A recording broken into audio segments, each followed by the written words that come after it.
Good morning slash afternoon to everyone that's listening to this. So today I will be talking a little bit about the European starling, which is a fascinating bird species which has unfortunately become a major problem here in North America. Um, they are a problem for native species and even human activities. And through this presentation, I will dive into how to spot them, their history here in North America, and the challenges that they pose being an invasive species. Um, like I said, they're found here in North America, but they are also very common in Ohio. So I will dive a little into how to actually spot them. So they are a small, medium sized bird, about the size of a robin, and they have a striking appearance. So during the winter, they have very glossy black feathers, which are also speckled with white spots. And this gives them a very unique, almost glittering look. They also have a very thin, pointed yellow beak, which stands out against their dark feathers. Juvenile starlings, on the other hand, are a pale brown color with a black beak, such as the picture in the bottom right of the slide. Um, and these birds, whether adult, whether juvenile, they tend to gather in very large, noisy flocks, which can be seen in many urban city landscapes. When it comes to nesting, these birds are very adaptable. They can build nests in man made structures, tree nooks, bird houses. If it looks like they can build a nest there, they will probably try. However, this adaptability has led them to thrive in many environments. Um, Now, I will go a little bit into the starling's lifestyle, a little bit about the starling. So, they typically live about 3 to 4 years in the wild.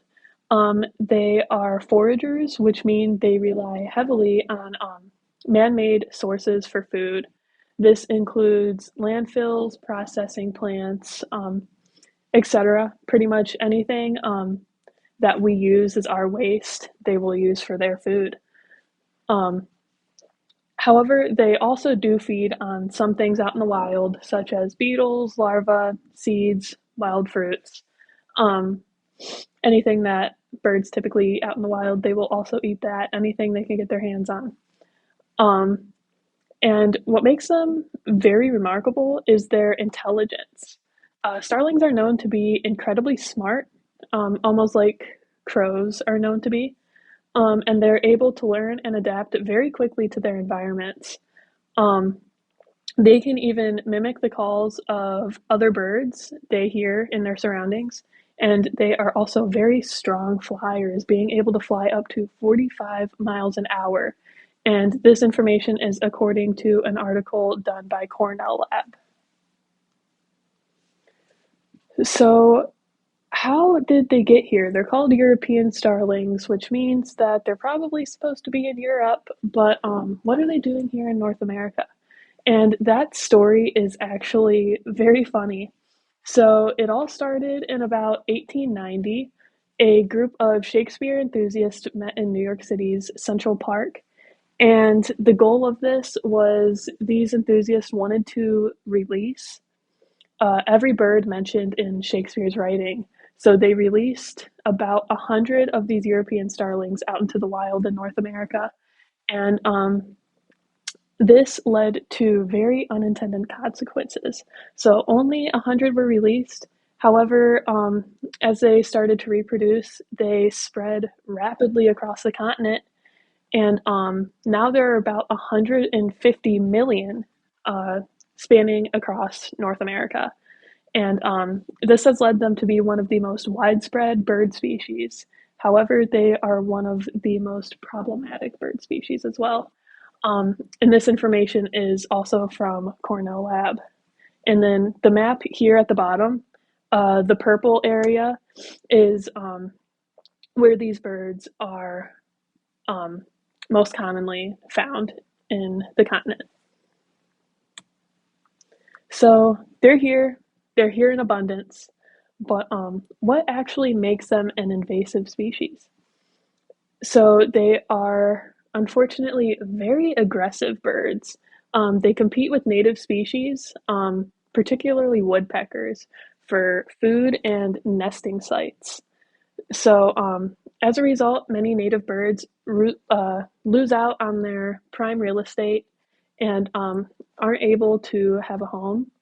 So, this has led to declining populations of our native bird species. And this is according to Homan et al. In 2017. And then on top of that, European starlings also cause significant damage to our agriculture. To be exact, $800 million a year worth of agricultural damage. They eat fruit, they consume animal feed, and then they also spread these diseases to domesticated animals, especially cows, especially our livestock. And this just further complicates the problem of them being domestic because not only are they harming the biodiversity of our ecosystems, but they are also harming us as humans and our food supply.